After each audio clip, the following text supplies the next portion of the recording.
If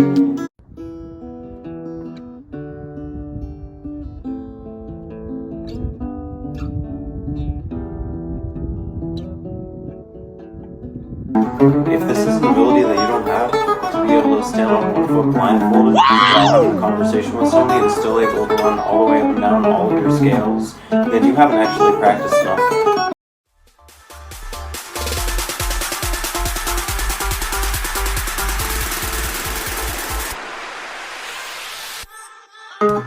Let's welcome Tyler Harmon. We have Mr. Harmon's with me right now. I'm happy to have you actually, because you're Thank you. I'm happy to be here. one of the most potential musician we ever had right here. He's going to Berklee next year, Berklee College of Music, if you don't know.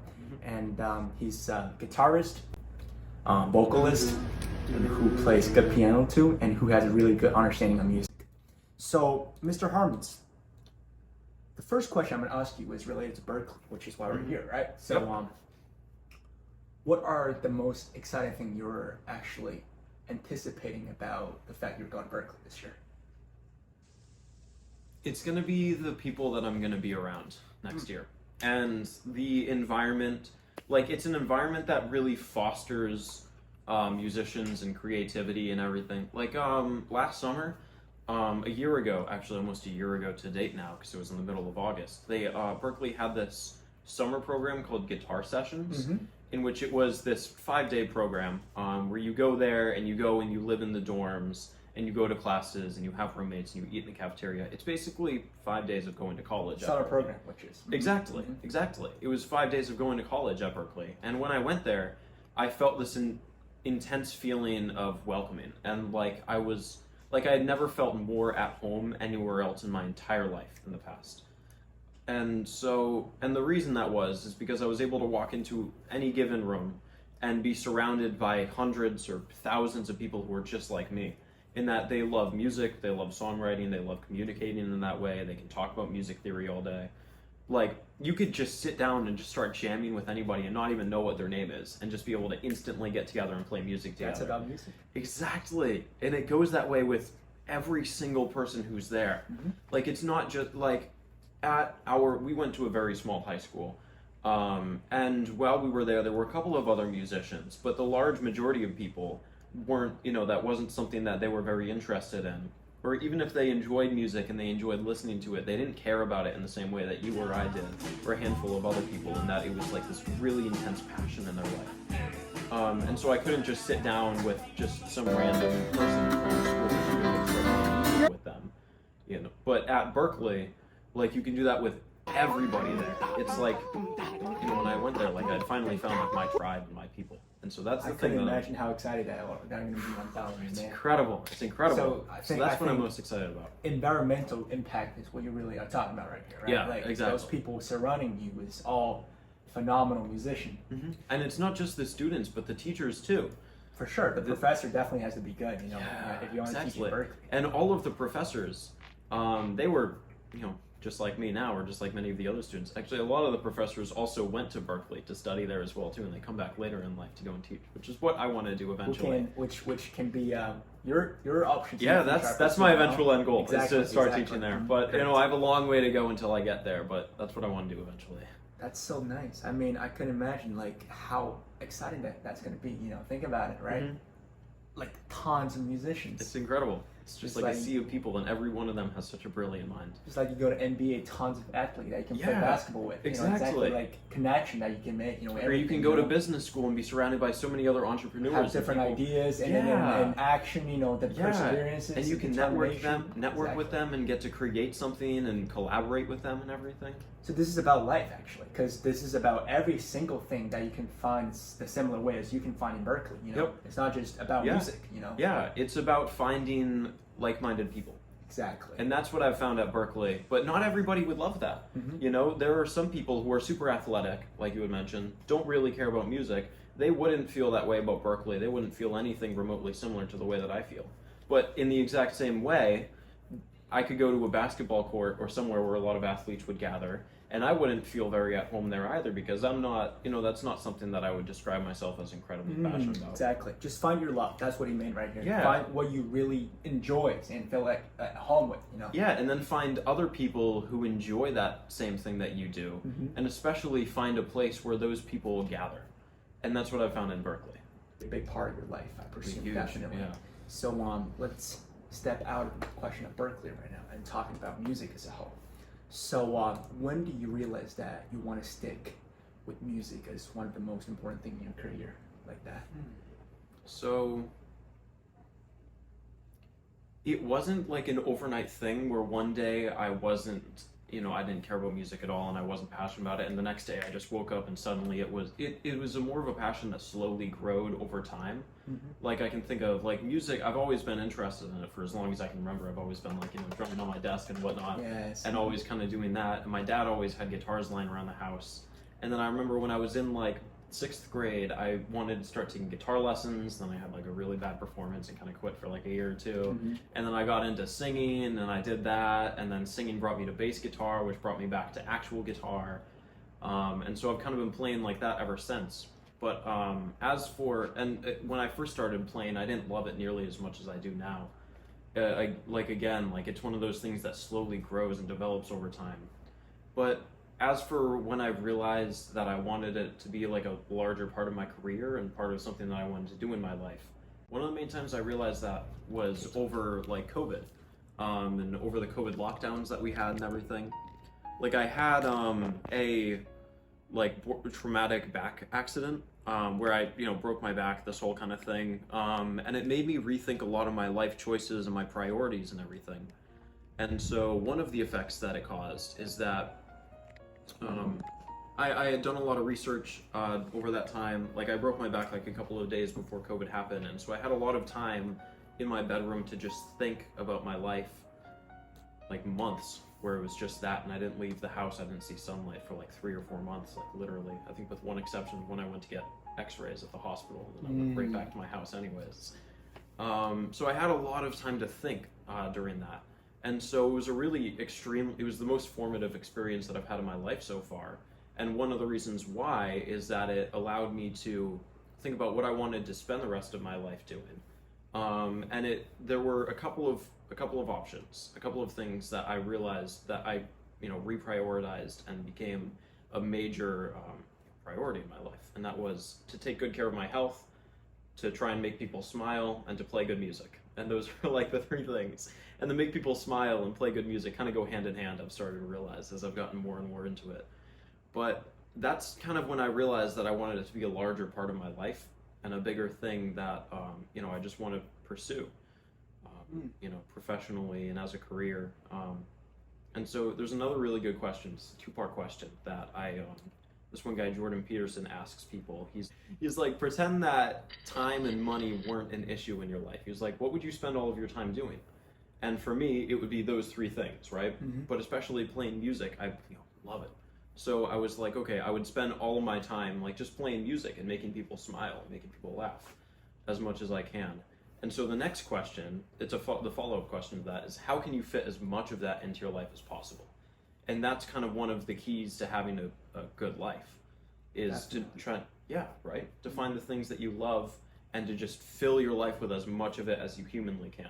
Yes. And so that's kind of when I started to realize that I wanted to do this professionally and as a career, is over that time when I broke my back, after kind of answering those questions, reading a couple of books, like different self-help books and whatnot. Shout out to Mark Manson, love that guy, he's great. Think about it, our future Berklee graduation students is thinking about this all through in a dark room. Yeah, literally. Yeah. Just like alone in my bedroom and in my basement, Exactly. like just playing guitar. I had a back brace, I couldn't move or anything. What does that indicate? Is go to lock yourself into a dark room and then come back in 2 months and you'll be a phenomenal musician. That's the key. That's the key to life. Exactly. And that's the interesting thing. But yeah, that was a really interesting story. Thank you, man. I mean, I already heard this 100 times before. But I know, I'm sure we've talked about it a lot. Whenever you heard this again, refresh your memory and actually give you a good thought. I really enjoys it, man. Thank you, man. And keep going. Appreciate it. I really and do. The third question I prepared for you is who was the best influencer to you among from the time being for probably like for your childhood, from your preteen and teenager right now? Like you bet I have those different singers or like influencer, right? Who are those people that actually play a role to your life? There's three that come to mind. Yes. The first two are both my parents because they've been super loving and supporting and being able to actually put me through Berklee and everything. And especially my dad because he actually plays guitar and has helped me find equipment and get into it and got me guitar lessons and everything. And so that almost should kind of go without saying, but still, I love and appreciate them to death. But then the third person is Mr. Shar, who you know very well. We've had a very close relationship with him. Mr. Shar, for everybody wondering, is our music teacher from high school. He was the director of the whole band program, and throughout the last couple of years, especially my junior and senior year, the last 2 years, like after COVID, like I'd become virtually best friends with him. Like, we would eat lunch in his office every single day and all that. We'd spend a lot of time hanging out with him. And he's the one who really showed me that this is something that you can do professionally and something that you can do full-time and as a career. Like, it's not just a hobby or a passion. Like, it can really be something that you pursue professionally for your whole life. That's a really good point. So Mr. Shar actually brings you not just something about music, but more about life and about career and stuff like that. That's the most important thing. Yeah, and he hasn't just been a music teacher. I mean, he has been, obviously, but he's been so much more in that he's been like a life coach as well, too. He helps me with like different problems I have. He helps give me guidance. He, if I kind of like if I go onto a wrong path for a little while, he's one of the people who kind of helps bump me back onto the right one. Oh my, that's really, yeah. That's what I know about Mr. Shar. You're definitely correct, and I really appreciate of the appearances of Mr. Shar in my life. Yeah, he's definitely he's an incredible human being. He's one of the best. Tell me, what does music mean to you? Directly, what does music mean to you? Just give me a sentence or a word. A sentence or a word? Yeah. The universal language. That's what it is. It's a way to communicate with everybody.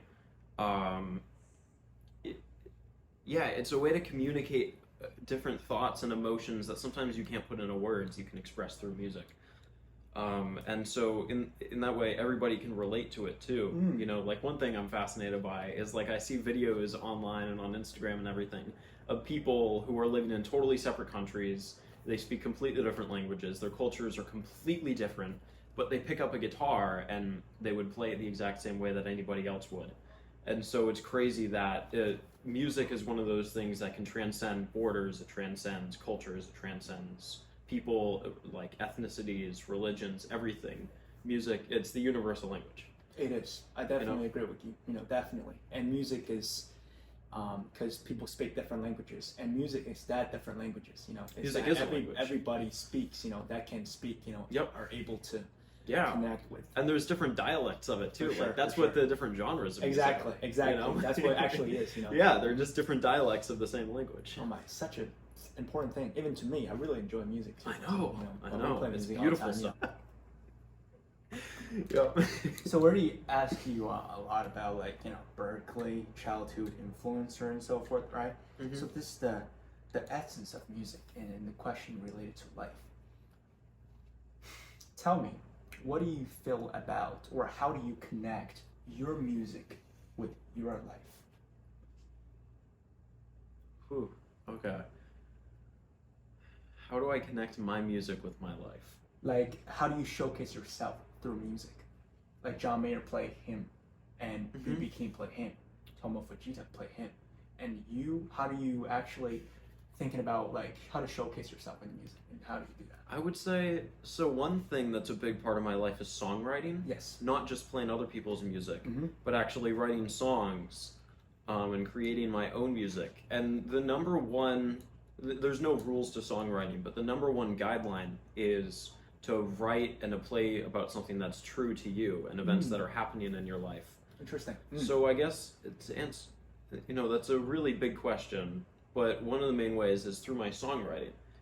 Is how that would come out. Like I always write, like if there's a big event that happens in my life or something worth sharing or worth writing about, and especially if it's something that I can't actually quite put into words, I would write a song about it. And that's I've just found it to be profoundly beneficial and a really good, healthy way to be able to express my emotions and my feelings and different things, just different things that are going on in my life. That's a big part of your life, I think. It's gigantic. Writing, song. Mm-hmm. Those, because that's the best way of expressing yourself. Just like speaking a language. You really have to express it in that way. Yeah, and it gives people a different understanding onto an issue. Like, and the best thing is when you write a song that other people can relate to as well. Yeah. And that, like, there's no problem that people have in life that is uniquely one person's problem. There's millions of other people who have had the exact same problem. Even if it doesn't feel that way, there's millions of other people who have had that problem in the past, who are having that problem now, and who will have that problem in the future. And so whenever I write a song about, like, let's say an issue that I'm having in my life or like a difficult experience that I've gone through, it's so incredible to see other people who are going through the same thing and other people who are able to relate to one of my songs. And maybe it would even help them in a way, just hearing that somebody else is going through the same kind of thing that they are. For sure. And thank you very much, Mr. Harmon. And You're welcome. I appreciate your time. I heard that Hernandez coming out there for a second. You had to correct yourself. I appreciate it for your time. I call him Hernandez for no reason. Yep, exactly. But thank you very much for being here. Dude, thanks for having me. It's been a great time. It's been really nice. Beautiful location too.